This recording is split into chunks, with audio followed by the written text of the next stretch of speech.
안녕하세요 여러분, 꽃보다 취업 강원 대표입니다. 오늘은 우리나라 1등 기업, 우리나라 최고 기업, 한국을 대표하는 기업 바로 삼성전자 DX 부문 채용국을 가져왔습니다. 이번에 DX 부문은 문과 쪽 직무들도 상당히 있기 때문에 꼭 이제 놓치지 마셔야 될 것 같습니다. 2025년이 정말 힘든 시즌이에요. 대체 왜 취업이 역대급으로 힘들고 대응 방안이 뭔지는 위에 영상 링크 보시면 아실 것 같고요. 여러분들이 상담에 오시면 직무 설정, 방향성 설정, 대체 내 스펙으로 어느 정도 기억할 수 있는지, 내 자수 상태가 지금 얼마나 형편없는지 명확하게 제가 알려드릴 테니까 상담에 꼭 오시면 좋을 것 같습니다. 여러분들의 구독과 좋아요가 저한테 큰 힘이 되니까 구독, 좋아요 꼭 부탁드리겠습니다. 삼성전자 어떤 기업일까요? 이제 한국 및 이제 DX 부문 해외 9개 지역 총괄과 DS 부문 해외 5개 지역 총괄 SDC, 하만 등 230개의 종속 기업으로 구성된 글로벌 전자기업입니다. 한국을 대표하는 기업이죠. 세트 사업에는 TV를 비롯한 모니터, 냉장고 등을 생산하는 DX 부분이 있고요. 부품 사업에는 이제 D램이냐, 이제 낸드 뭐 이런 것들을 생각하는 DS 부분과 OLED 등의 디스플레이 패널을 생산하고 있는 SDC가 있습니다. 일단은 저희는 DX 부분을 하는 이유가 문과 직무가 DX 부분에 많이 있고 DS에는 없는 것 같아요. 다만 이제 DS 쪽 넣는 친구들도 삼성이 어차피 1, 2, 3번이 공통이기 때문에 4번도 뭐 다 대동소이하기 때문에 같이 참고가 되는 건 마찬가지라고 생각됩니다. 저희 학생들이 삼성전자도 이렇게 뭐 인사 직무나 이제 들어가기 어려운 문과 직무로도 계속 합격 소식을 만들어냈었고요. 이번에 직무가 뭐 설계, 소프트웨어, 품질 이런 직무도 있지만 영업 마케팅, 구매 이렇게 다양한 직무가 있으니까 꼭 여러분들한테 맞는 직무를 넣으시면 좋을 것 같습니다. 자, 자소 성목을 보도록 하겠습니다. 삼성그룹은 일단 모든 계열사가 1, 2, 3번 항목이 있어요. 그리고 이제 4번 항목이 있는 계열사가 있고 없는 계열사가 있는데, 일단은 공통 항목인 1, 2, 3번을 설명드리겠습니다. 첫 번째, 삼성을 지원한 이유와 입사 후 회사에서 이루고 싶은 꿈을 기술하는 항목입니다. 자, 이거는 지원 동기하고 포부를 같이 쓰는 건데, 근데 700자잖아요. 700자가 아니라 1000자더라도 저는 마찬가지인 게, 원래 지원 동기하고 포부를 같이 쓸 때는 직무 지원 동기를 생략하면 돼요. 원래는 지원 동기가 기업 지원 동기와 직무 지원 동기가 있고 입사 후 포부가 있는데, 입사 후 포부가 직무에 대한 커리어 플랜이잖아요. 직무에 대한 커리어 플랜이기 때문에 직무 지원 동기는 뭐예요? 이런 커리어 플랜이 있기 때문에 이 직무에 지원하는 동기가 되는 거거든요. 두 개가 어느 정도 맞물리기 때문에 기업 지원 동기만 소제목으로 적고 그 다음에 입사 포부를 작성하시면 됩니다. 기업 지원 동기는 내가 이 회사를 지원할 때 프라이드를 가질 만한 부분을 명확하게 적는 거예요. 그리고 한 3문장 정도가 적절한데 거기에는 명확한 구조가 있습니다. 바로 삼성 안에 이런 부분에 함께하고 싶어 지원하였습니다 하고 두 갈식으로 바로 던지고, 일단은 내가 동기를 나타내는 거니까 나의 의지를 나타내려면 선언을 해야 되잖아요. 선언을 바로 하고 그 다음에 두 문장을 뭘로 하느냐, 총론과 강론으로 들어가면 좋을 것 같아요.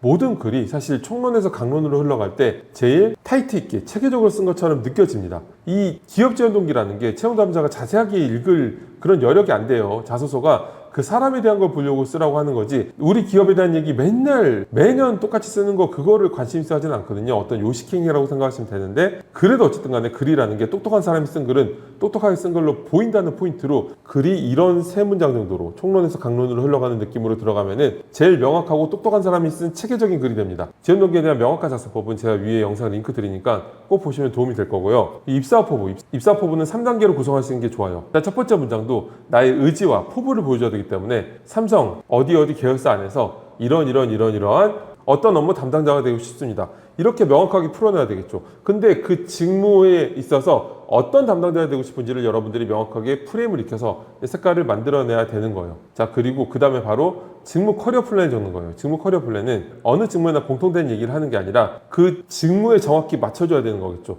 그냥 뭐 팀 구성원으로서 화합하고 신입으로서 뭔가 열정을 발휘하고 이런 얘기를 적는 게 무슨 의미가 있겠어요. 여러분들이 지원하는 직무에 대해서 A라는 업무를 이렇게 하다가 나중엔 이런 것까지 하고 싶다라는 얘기를 한 3문장 정도 풀어내면 돼요. 직무에 대한 관심도와 전문성을 표현할 수 있게끔. 그리고 마지막 남은 분량 정도를 내가 이때까지 했던 어떤 경험들이 이 회사의 직무에 기여할 수 있는지 이렇게 풀어내면 명확하게 되니까, 여기는 1번은 기업 지원 동기와 입사 포부를 풀어내시면 되고요. 2번 항목이 본인의 성장 과정을 간략하게 기술하는데 1500자래. 간략하게 기술하는 건데 자신에게 영향을 끼친 사건과 인물 등을 포함해서 기술하라고 되어 있습니다. 일단은 사건, 인물 등이라고 되어 있는데 인물을 쓰면 불리하겠죠. 생각해 보시면 내가 주체적으로 뭘 한 이야기에서 느낀 거하고 제3의 인물이 한 거를 쫙 쓴 다음에 거기서 뭘 느꼈다 하고 어떤 게 여러분들이 더 임팩트가 있겠어요. 당연히 사건을 중심으로 쓴 게 맞고요. 근데 여기서 이제 고민이 되는 게, 자, 여러분들이 이걸 헷갈려하는 분들이 되게 많아요. 자소서 경험 항목이 원래 직무 역량 항목과 스토리적인 항목이 있는데, 여기는 직무 역량 항목이 아니고 스토리를 쓰는 거거든요. 특히 성장 과정이라는 건 그 어떤 스토리 항목보다 더 스토리다워야 돼요. 여기서도 어때요? 성장 과정이라는 단어의 뜻을 한번 생각해 보세요. 그리고 가치관에 영향을 끼치신, 나한테 영향을 끼친, 어때요? 이건 정말 그 사람을 보기 위해서 쓰라고 하는 겁니다. 삼성이 원래 옛날부터 관리의 삼성, 사원 한 명 뽑으면 10년간 뭐 교육비로 3억이 든다, 뭐 이런 얘기가 있을 정도로 사람에 대해서 중요시해서 생각해서 만든 항목이거든요. 그래서 여기다 여러분들이 직무 역량이나 여러분들이 이루어낸 직무 업적 같은 거를, 타이트한 경험 같은 거를 나열하듯이 풀어내면은 그거 읽을 채용 담당자 하나도 없어요. 내 주변에 이렇게 써서 합격했는데요. 자소서만 가지고 합격하는 게 아니니까 그렇죠. 자소서만 가지고 줄을 매겨보면 애초에 그냥 동문서답을 한 거죠. 그렇죠. 채용 담당자는 이런 스토리적인 항목은 인재상 항목이거든요. 여러분들이 기업들 홈페이지 가봐요. 기업들 홈페이지에 인재상이 어떤 것들이 있어요? 열정, 도전, 창의 이런 것들이 있죠. 사실 인재상 외울 필요 전혀 없고 기업마다 다 인재상 비슷비슷하니까. 근데 이제 제가 드리고 싶은 말씀은 어쨌든 그런 인재상이라는 워딩에 맞는 얘기를 써야 된다는 거죠. 직무 역량 항목과 스토리적인 항목의 구체적인 차이는 제가 드리는 위에 영상 링크 보시면 명확하게 아실 수 있고요. 스토리 항목은 구조가 있습니다. 바로 상황을 제시하고 그 다음에 문제점이 정말 중요한 게, 여러분들도 어떤 스토리텔링, 말 그대로 스토리텔링을 해야 되는 거잖아요. 스토리텔링에서 영화, 드라마, 웹툰 이런 것들인데 주인공이 아무 문제도 없이 이것저것 하고 다니면 그거는 이 이야기를 끝까지 읽을 만한 흡입력이나 후킹할 만한 포인트가 없죠. 그래서 여러분들 자소서도 초반부에 분명하게 그 상황에서 어떤 문제가 임팩트 있게 발생해야 돼요. 그리고 이제 그 문제를 해결하기 위한 과정을 구체적으로 풀어내는 게 스토리텔링인 거죠. 이렇게 설명을 드려도 여기에 여러분들이 했던 마케팅 인턴 프로젝트, 어떤 인턴 할 때 어떤 프로젝트 경험 이렇게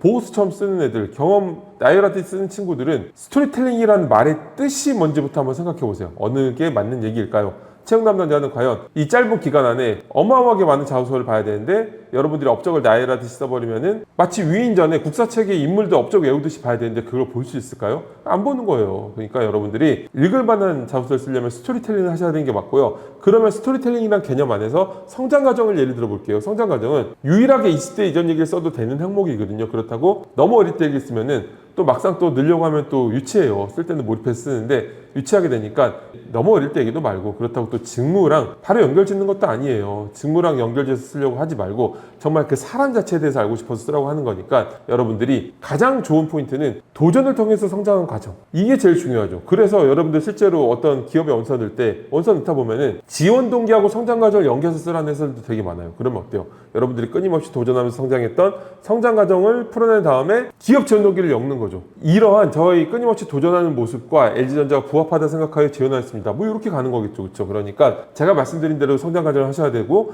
또 천자 이상은 이제 한 이야기를 대서사시로 풀면은 이걸 읽을 포인트를 잡기가 어려워요. 그래서 짧은 걸 여러 개 넣는 게 좋습니다. 저희 꽃보다 취업 학생들 같은 경우에는 마스터 자소서에서 일단은 광의 성장 과정인 성장 과정을 하나 넣고, 그리고 힘들었던 경험을 넣든가 아니면 구성원들 간에 협업하는 과정에서 커뮤니케이션 역량을 발휘한 거, 이것도 어떻게 보면 성장 과정 중에 하나죠. 광의 성장 과정으로 이렇게 구성하셔도 되고, 어쨌든 근본적 의미의 성장 과정은 처음에 하나 넣어주신 게 좋습니다. 이래도 직무 역량 항목하고 헷갈려서 막 업무 프로젝트 보고서 쓰는 분들한테 마지막으로 한 가지 단서를 더 드리면, 자, 삼성 채용 공고가 1, 2, 3번이 공통 항목이라 그랬죠. 4번 항목이 있는 기업사가 상당히 많은데 4번 항목이 있는 회사의 대부분의 4번 항목은 직무 역량, 직무 경험수라고 되어 있어요. 그렇기 때문에 그러면 공통으로 된 2번 항목은 정말 사람을 보고 싶어하는 거구나, 명확한 증거죠. 자, 그래서 주변에 그렇게 안 써서 합격했는데요, 이런 일반화의 오류를 생각하지 말고 그냥 말 그대로 맞는 걸 씁시다. 자, 3번 항목이 이제 사회 이슈 중 중요하다고 생각하는 한 가지를 선택하고 이에 관한 자신의 견해를 서술하는 항목인데, 이런 항목은 구조가 명확합니다. 다만 이제 이런 항목을 쓸 때 경영지원본부나 뭐 인사 재무 이런 분들은 꼭 그 업계를 생각하지 않고 써도 돼요. 뭐 인사본부라면은 뭐 최근에 뭐 노동법 관련된 이슈, 뭐 법 개정 이런 걸 써도 무방하고요. 재무 보면 국제 뭐 회계 기준 뭐 변경 뭐 이런 걸 써도 되고, 뭐 재무 환경, 인프라 이런 걸 써도 되는데, 근데 여러분들이 이런 스텝 업무가 아니라면은 업계 얘기를 쓰는 게 맞겠죠. 자, 그러면 이 글을 쓰는 구조는 어떻게 되냐면 첫 문장에 바로 이슈로 들어가는 거예요. 두 가지로 나오지 않으면 대체 지금 뭘 쓰려고 하는 걸까라는 고민을 하게 만들면 읽기 싫겠죠. 그래서 바로 이슈로 들어가는 겁니다. 최근 뭐 땡땡 업계에서는 이런 부분이 화두가 되고 있습니다. 그 다음에 이제 천자니까 그게 이슈가 되고 있다는 걸 입증할 만한, 대체 얼마나 이슈가 되고 있는지를 풀어내는 어떤 사례들을 뭐 미국에서는 어떻고 유럽에서는 어떻고 최근 한국에서는 어떻고 이런 식으로 풀어낸 다음에 두세 문장 풀어내고 그 다음에 이런 식으로 글이 가버리면 읽을 포인트가 없죠. 그래서 이쯤에서 또 문제점을 주는 거예요. 하지만 이런 부분은 여전히 업계에서 과제로 남아 있습니다. 미션으로 남아 있습니다. 한 다음에 여러분들이 지원하는 회사가 이러한 과제를 풀어내기 위해서 어떻게 해야 되는지, 자, 이런 구조로 풀어내면은 명확하게 멋진 글을 만들 수가 있습니다. 자, 4분 항목이 있는데 4분 항목은 방금 전 말씀드렸던 대로 스토리텔링을 하는 게 아니라 직무 역량을 풀어내는 거예요. 직무와 직접적으로 관련 있는 경험을 통해서 내가 얼마나 전문성이 있는지를 풀어내는 겁니다. 그래서 커뮤니케이션 역량 뭐 이런 거 쓰는 거 아니고요. 일단은 어떤 경험들이 있을까요? 당연히 제일 중요한 건 중고심 인턴 같은 업무 경험, 그리고 관련 프로젝트 경험, 관련 대외 활동 등등 이런 뭐 협상력 뭐 그런 것들을 업무에 맞는 것들을 쓰는 건데 제일 중요한 건 업무 경험이겠죠. 그래서 제일 이상적인 건 소제목으로 구분해서 업무 경험을 한 500자로 쓰고 그리고 나머지 한 300자 정도를 데이터 역량이라든지 여러분들 직무에 맞는 것들을 하나 소제목으로 구분해서 풀어내는 게 좋을 것 같습니다. 하지만 이번 삼성전자 DX는 좀 일반적인 직무 전문성 항목하고 조금 다른 게 있죠. 삼성전자 제품과 서비스 사용 경험을 기반으로 기술하라고 되어 있는데 지원 정보에 적합한 사유를 이건 좀 고민이 되겠죠. 이제 각자 직무에 맞게끔 이제 생각을 해야 되는 거여서 뭐 공대분들이라면 이제 이런 제품과 서비스 사용 경험에서 여러분들의 어떤 직무와 연관된 테크니컬적인 어떤 인사이트를 보여줄 수 있는 얘기를 하시면 좋을 것 같고 문과라면 아무래도 제품 자체보다는 서비스 측면에서 고민해보는 게 좋지 않을까라는 생각을 합니다.